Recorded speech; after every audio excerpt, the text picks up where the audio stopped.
दोस्तों, आज के खास मुकेश दीक्षित जी भारतीय नमो संघ के प्रदेश अध्यक्ष, भाजपा नेता, समाज सेवी, जनता के चहेते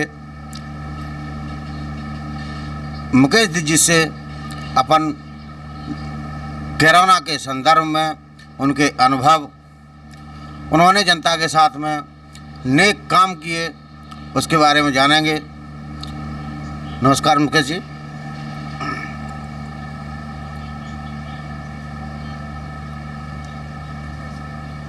सभी साथियों को मेरा नमस्कार।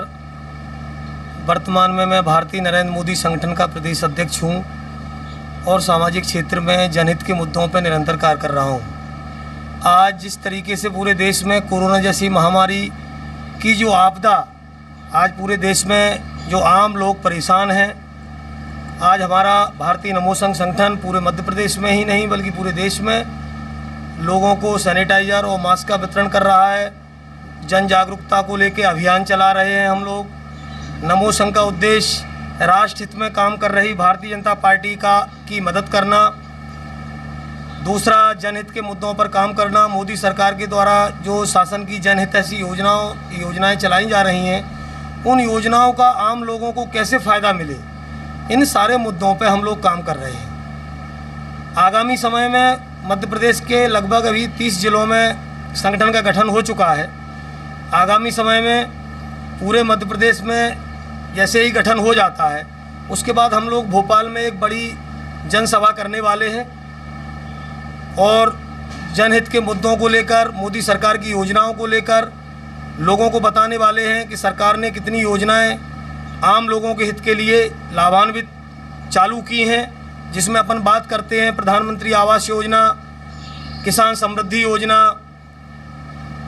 आरोग्य निधि योजना के अलावा तमाम ऐसी योजनाएं हैं जो आज आम नागरिक को मालूम नहीं है। लोगों को जागरूक करना है, लोगों को घर घर जाके हमें बताना है कि मोदी सरकार के द्वारा जो योजनाएं चलाई जा रही हैं, उन योजनाओं का एक आम व्यक्ति को कैसे फ़ायदा मिले। नमो संघ का उद्देश्य भ्रष्टाचार मुक्त भारत निर्माण, अखंड भारत निर्माण को लेकर इस नमो संघ का गठन किया गया था। आज से 10 वर्ष पूर्व आरएसएस और भारतीय जनता पार्टी के बड़े नेताओं के द्वारा इस संगठन का गठन किया गया। मोदी एक विचार को लेकर हम लोगों ने इस संगठन का निर्माण किया। हमारे जो राष्ट्रीय अध्यक्ष हैं आदरणीय मनोज कुमार जी, मन्नू भाई, हमारे जो एडवाइज़र हैं उत्तराखंड के आदरणीय श्री त्रिवेंद्र रावत जी, मुख्यमंत्री महोदय, राष्ट्रीय महासचिव भारतीय जनता पार्टी पूजा कपिल मिश्रा जी जो हमारी संघ की संरक्षिका हैं, भाजपा के राष्ट्रीय उपाध्यक्ष दुष्यंत गौतम जी जो हमारे संघ के संरक्षक हैं। आज हमारा भारतीय नमो संघ पूरे देश में ही नहीं बल्कि अदर कंट्रियों में भी नमो संघ का गठन हो चुका है। पूरे देश में लोग मोदी विचार को लेकर घरों से निकल पड़े हैं। अब वो दिन दूर नहीं है कि हमारा ये भारत देश अखंड भारत कहलाएगा, और वो दिन भी अब दूर नहीं है कि जिसकी परिकल्पना भी हम लोग नहीं करते थे। देश की आज़ादी 1947 से लेके सबसे ज़्यादा इस देश में 65 वर्षों तक कांग्रेस का शासन रहा। कांग्रेस के शासन में सबसे ज़्यादा अगर देखा जाए तो देश में भ्रष्टाचार ने अपनी सारी सीमाएं लांघ दी। अब बात अगर अपन पुराने स्टेटस की करते हैं, पुराने समय की करते हैं, तो देश में वो दिन जब अन्ना हजारे जी का आंदोलन हुआ, रामलीला मैदान में बाबा रामदेव जी काले धन और भ्रष्टाचार को लेकर बैठे हुए थे।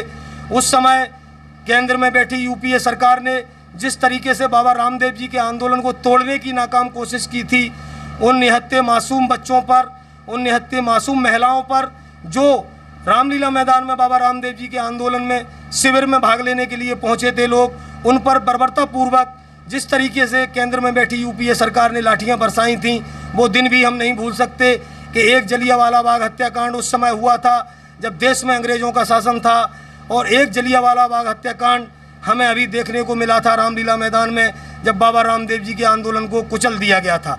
उस आंदोलन को कुचलने में कांग्रेस सरकार की महत्वपूर्ण भूमिका रही। लेकिन उसके बाद देश में जन लोकपाल बिल को लेकर जिस तरीके से अन्ना हजारे जी का आंदोलन हुआ, उस आंदोलन को भी तोड़ने की कोशिश की गई, आंदोलन तोड़ दिया गया और अन्ना हजारे जी का आंदोलन भी ख़त्म हो गया। और जन लोकपाल बिल का अधूरा मुद्दा जहां था वहीं खड़ा रह गया। लेकिन देश में आज मोदी जी जैसा यशस्वी प्रधानमंत्री आज मुझे कहते हुए बड़ा फक्र महसूस होता है। ये हमारे देश के लिए बड़े गौरव की बात है कि हमारे देश में पिछले 65 सालों में ऐसा कोई प्रधानमंत्री नहीं हुआ जिसने हमारे देश के लिए तत्काल प्रभाव से निर्णय लेने की क्षमता रही हो। लेकिन मोदी जी के आते ही जो वादे चुनावी समय में किए गए कि हम राम मंदिर बनाएंगे, हम धारा 370 हटाएंगे, आज धारा 370 35A का खात्मा हो चुका है। जो कश्मीर हमारी पिछले आज़ादी के समय से पाकिस्तान के कब्जे में थी, वो कश्मीर आज़ाद हो चुका है। राम मंदिर का निर्माण चालू हो चुका है। और काले धन और भ्रष्टाचार को लेकर जिस तरीके से भारतीय जनता पार्टी की सरकार, केंद्र में बैठी मोदी सरकार जिस तरीके से काम कर रही है, वो बहुत ही काबिल तारीफ है। आज भारतीय नमो संघ पूरे देश में मोदी जी के विचारों को लेकर चल रहा है और हमारा उद्देश्य अखंड भारत निर्माण, सत्ता हासिल करने का भारतीय नमो संघ का कोई उद्देश्य नहीं है। हमारा उद्देश्य सत्ता नहीं, व्यवस्था परिवर्तन का उद्देश्य है। हम भ्रष्टाचार मुक्त भारत निर्माण की परिकल्पना को लेकर काम कर रहे हैं। आगामी समय में पूरे देश में भारतीय नमो संघ का अभी सदस्यता अभियान चलाया जाएगा।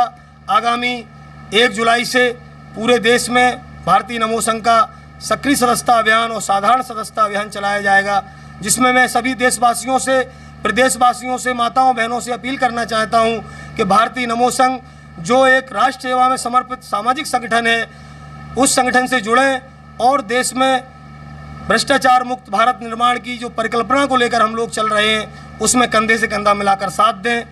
मैं ज़्यादा नहीं कहना चाहता हूं, इसी के साथ मैं अपनी वाणी को विराम देता हूं। जय हिंद, जय भारत, जय नमो, जय भाजपा, विजय भाजपा। धन्यवाद मुकेश जी।